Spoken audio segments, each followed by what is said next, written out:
శుక్లాం బ్రహ్మ విచారసార పరమాద్యాం జగద్వ్యాపినీం వీణా పుస్తకధారిణీమపయదాం జాడ్యాంధకారాపహాం హస్తే స్ఫాటికమాలికాం విదదతీం పద్మాసనే సంస్థితాం వందే తాం పరమేశ్వరీం భగవతీం బుద్ధిప్రదాం శారదాం.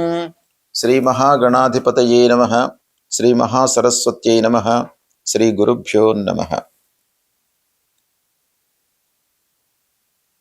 సంపూర్ణ సూర్యగ్రహణము అంటే ఖగ్రాస గ్రహణము ఈ సంవత్సరము పరాభవనామ సంవత్సరము ఆషాఢ కృష్ణ అమావాస్య బుధవారం 12/8/2026 రోజున సంభవిస్తున్నది. అయితే ఈ గ్రహణము ఆశ్లేష నక్షత్రం కర్కాటక రాశిలో సంభవిస్తుంది.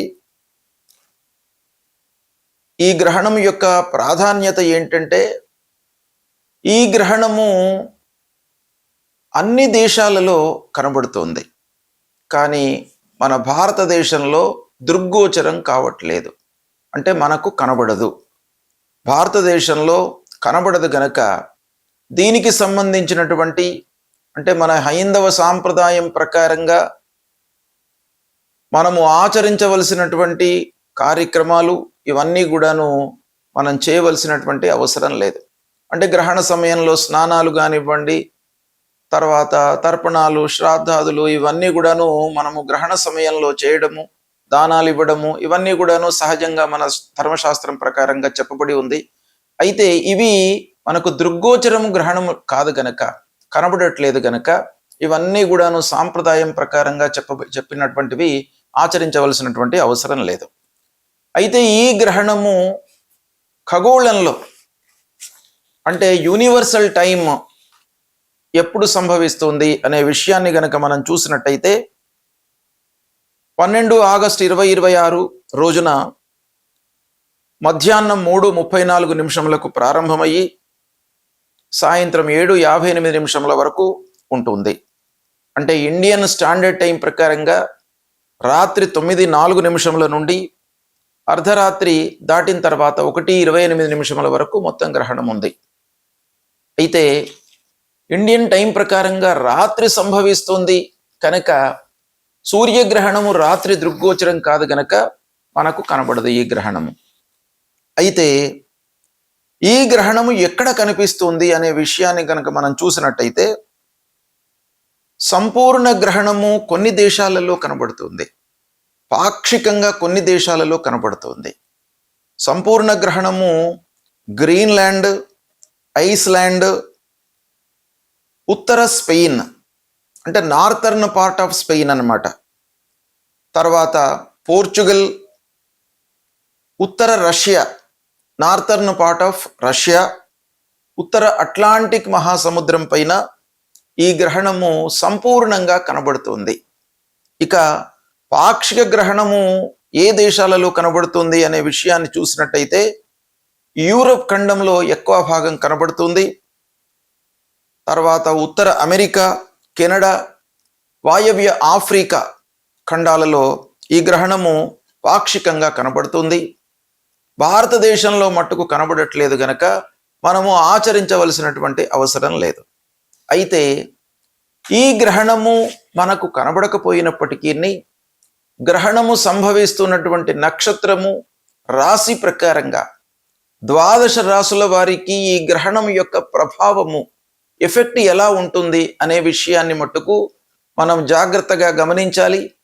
ఈ గ్రహణం మూలకంగా కలిగేటువంటి ఫలితాలు మన ధర్మశాస్త్రంలో 3 నెలల వరకు, 6 నెలల వరకు అని కూడాను కొంతమంది ఋషులు చెప్పినారు గనక ఈ గ్రహణము నుండి 6 మాసాల వరకు మనం చెప్పబోయేటువంటి ఈ గోచార ఫలితాలు రాశి పరంగా ఉంటాయి అనేటువంటిది మనకు శాస్త్రం చెబుతోంది.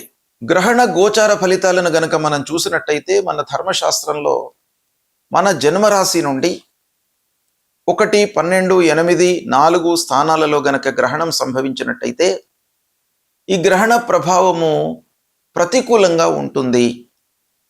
ఇక 9, 7, 5 రెండు స్థానాలలో గనక గ్రహణం సంభవించినట్టయితే గ్రహణ గోచారము మధ్యమంగా ఉంటుంది.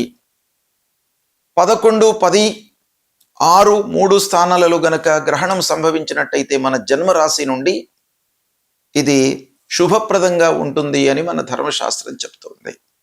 దీన్ని ఆధారంగా చేసుకొని ఫలితాలు ఎలా ఉన్నాయి ద్వాదశ రాశుల వారికి అనేటువంటి విషయాన్ని మనము తెలుసుకుందాం.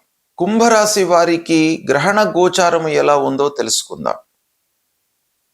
12 ఆగస్టు 2026 ఆషాఢ కృష్ణ అమావాస్య బుధవారం రోజున సంపూర్ణ సూర్యగ్రహణము, ఖగ్రాస సూర్యగ్రహణము సంభవిస్తుంది.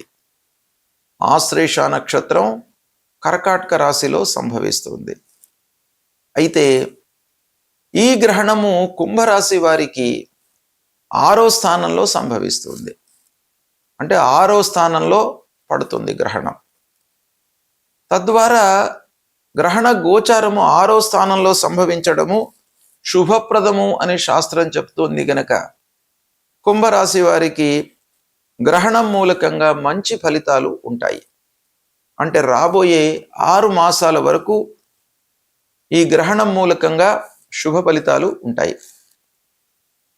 ఏ విషయాలపైన మనకు మంచి జరుగుతుంది అనే విషయాన్ని గనక మనం చూసినట్టయితే మనకు ఎవరైతే గిట్టని వాళ్ళు ఉన్నారో, మన గురించి వీరికి నష్టము చేయాలి అనేటువంటి ఒక అంతర్లీనంగా ఒక భావనతో ఎవరైతే ఉన్నారో వాళ్ళపైన మీరు విజయాన్ని సాధిస్తారు. ఇక విద్యార్థులకు పోటీ పరీక్షలలో అనుకూలమైనటువంటి సమయం, మంచి ర్యాంకుతో నిలుస్తారు. మంచి సంస్థల లోపల మీకు అడ్మిషన్ లభిస్తుంది. ఇకపోతే ఉద్యోగం లోపల అభివృద్ధి కనబడుతుంది. రుణాలు, పూర్వం తీసుకున్నటువంటి రుణాలను రీపే చేస్తారు. తద్వారా మీకు కొంత ప్రశాంతత ఏర్పడుతుంది. ఆరోగ్యం నిలకడగా ఉంటుంది.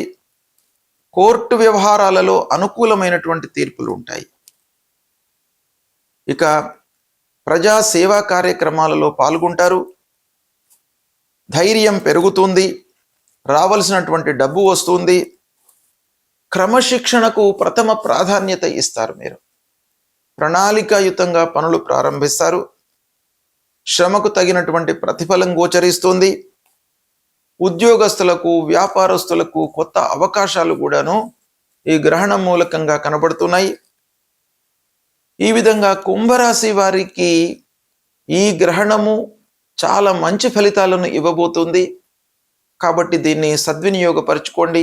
12 ఆగస్టు 2026 రోజున సంభవించేటువంటి సంపూర్ణ సూర్యగ్రహణము భారతదేశంలో కనబడట్లేదు గనుక విధి విధానాలను మనము పాటించవలసినటువంటి అవసరం లేదు.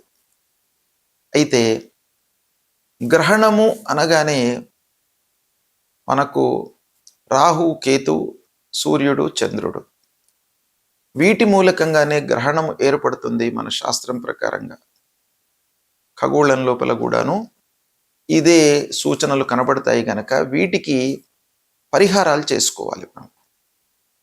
ఏంటి? ముఖ్యంగా గ్రహణము అధమంగా ఉన్నటువంటి రాశులలో జన్మించినటువంటి వాళ్ళు, అంటే జన్మరాశి నుండి 1, 12, 8, 4 స్థానాలు అధమ స్థానాలుగా చెప్పబడినవి గనక ఈ అధమ స్థానాలలో గ్రహణం సంభవిస్తున్నటువంటి వాళ్ళు తప్పకుండా గ్రహణ శాంతి అంటే మహామృత్యుంజయ జపము, తర్వాత నాగపూజ, ఆధ్యాత్మిక పరమైనటువంటి గురువులను సందర్శించుకోవడము, నవగ్రహ శాంతి చేయించుకోవడము, నవగ్రహ స్తోత్ర పారాయణం చేయడము, గాయత్రి ఉపాసన చేయడము, విష్ణు ఆరాధన చేయడము, ఇలాంటి దైవికమైనటువంటి కార్యక్రమాలకు మీరు ప్రాధాన్యత ఇచ్చినట్టయితే గ్రహణం మూలకంగా జనించేటువంటి దుష్ప్రభావము తగ్గుతుంది. ముఖ్యంగా గ్రహణ పరిహారము ఏంటి అనంటే గురూపదేశమైనటువంటి ఏవైనా కూడా మంత్రాలు ఉన్నట్టయితే మీరు వాటిని ఈ గ్రహణానంతరము మీరు ఉచ్చరించుకోవడము లేదా పారాయణం చేయడము, జపించడము, ఇవి చేసినట్టయితే తప్పకుండా మీకు మంచి ఫలితాలు కలుగుతాయి. ముఖ్యంగా విష్ణు సహస్రనామ పారాయణం చేయండి, మృత్యుంజయ జపం చేసుకోండి. వీటి మూలకంగా గ్రహణము అనేటువంటి ఒక ఇబ్బంది మీకు మనసులో ఉండకుండా, తద్వారా ఏదో జరుగుతుంది అనేటువంటి ఒక భయానికి గురి కాకుండా ఉండడానికి ఇది చాలా ఉపయోగపడుతుంది. ఈ పరిహారాలను చేసుకోండి, సత్ఫలితాలను పొందుతారు. శుభం.